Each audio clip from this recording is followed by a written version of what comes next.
Oke, setelah kita mengetahui tentang osmoregulasi pada hewan darat, sekarang kita akan membahas tentang osmoregulasi pada manusia atau kita kenal dengan sistem ekskresi.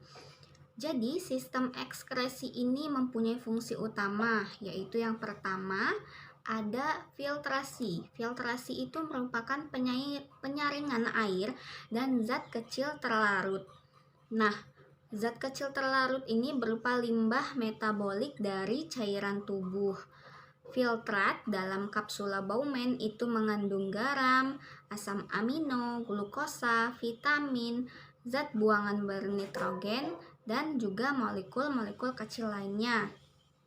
Lalu selanjutnya ada fungsi reabsorpsi. Reabsorpsi itu adalah fungsi penyerapan kembali molekul esensial kecil yang tersaring dari filtrat dan kembali ke cairan tubuh.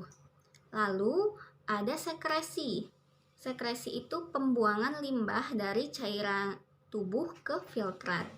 Lalu yang terakhir ada ekskresi. Ekskresi itu pembuangan nitrogen yang mengandung produk limbah metabolisme ke luar tubuh.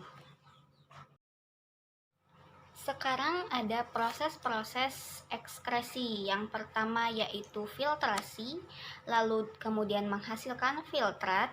Setelah itu ada reabsorpsi, lalu kemudian sekresi, dan yang terakhir ekskresi. Pada tahap yang pertama yaitu filtrasi, tubulus ekskresi mengumpulkan filtrat dari darah, air, dan zat terlarut masuk ke dalam tubulus ekskresi melalui membran selektif permeabel yang berupa filtrat. Lalu selanjutnya setelah melalui proses filtrasi tadi, maka air dan zat terlarut menjadi filtrat, menjadi filtrat. Lalu kemudian masuk ke tahap yang kedua yaitu reabsorpsi. Di sini reabsorpsi epitel pengangkut mengambil zat berharga dari filtrat dan mengembalikannya ke dalam tubuh. Jadi bisa dibilang bahwa reabsorpsi ini adalah penyerapan kembali molekul berharga ke cairan tubuh. Lalu selanjutnya itu sekresi. Sekresi ini zat-zat yang lain seperti toksin dan ion yang berlebih dikeluarkan keluar tubuh dan ditambahkan ke tubulus ekskresi. Lalu selanjutnya yaitu yang terakhir adalah ekskresi. Ekskresi di sini filtrat yang sudah menjadi urin. Nah, urin akan meninggalkan tubuh dan dikeluarkan melalui suatu saluran yang kita sebut dengan uretra. Oke, selanjutnya yaitu ada perjalanan dari darah lalu membentuk filtrat, lalu kemudian membentuk urin yang melewati tubulus-tubulus pada ginjal. Bisa dilihat pada gambar di samping ya. Itu yang pertama ada yang namanya tubulus proksimal. Yang kedua saluran menurun lengkung Henle, lalu kemudian saluran menaik lengkung Henle. Kemudian ada tubulus distal dan yang terakhir di saluran pengumpul. Yang pertama yaitu di tubulus proksimal. Di tubulus proksimal ini reabsorpsi terjadi di tubulus proksimal dan sangat penting untuk pengambilan air, ion, dan nutrien yang berharga bagi tubuh.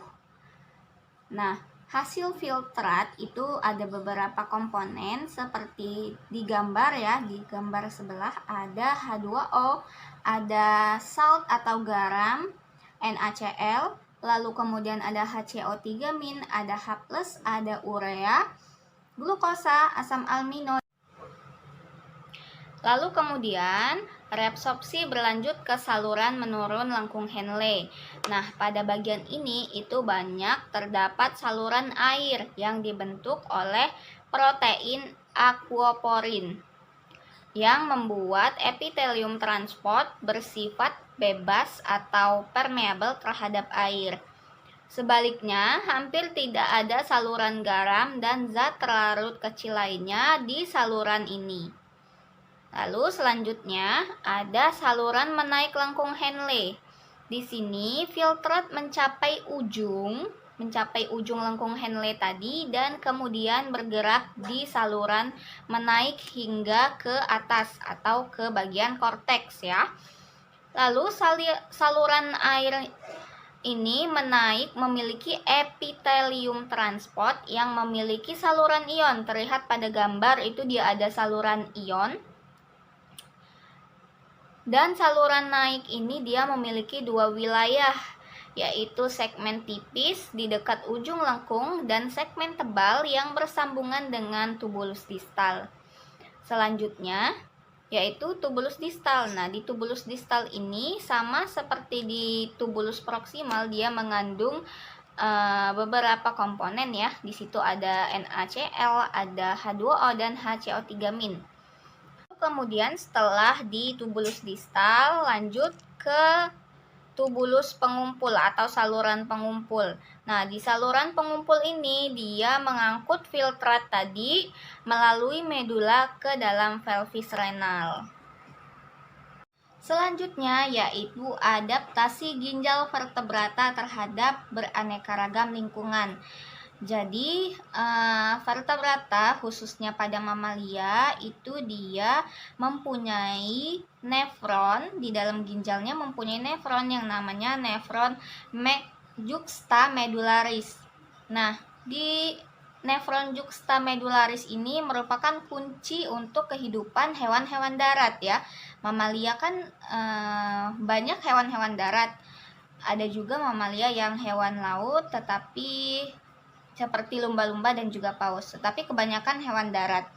Nah, nefron juxtamedularis ini merupakan nefron yang glomerulinya terletak di bagian dalam korteks dan dekat dengan korteks medula serta mempunyai lengkung Henle yang panjang.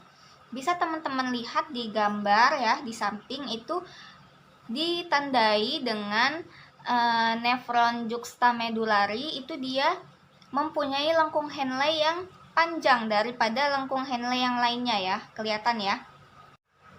Kemampuan ginjal mamalia untuk menghasilkan urin hiperosmotik bergantung pada susunan tubulus dan saluran pengumpul yang tepat di dalam korteks dan medula. Jadi kalau pada mamalia itu dia mempunyai nefron juxtamedularis yang mempunyai lengkung Henle yang panjang daripada nefron-nefron yang lainnya. Selanjutnya yaitu ada termoregulasi. Termoregulasi ini adalah proses di mana hewan mempertahankan suhu internal dalam tubuhnya dalam kisaran yang dapat ditolerir. Nah, suhu tubuh itu mengatur suhu dengan ketat melalui proses termoregulasi ya. Nah, kemudian termoregulasi ini dipengaruhi oleh hipotalamus. Hipotalamus itu merupakan bertindak sebagai penghubung antara kelenjar endokrin dan sistem saraf.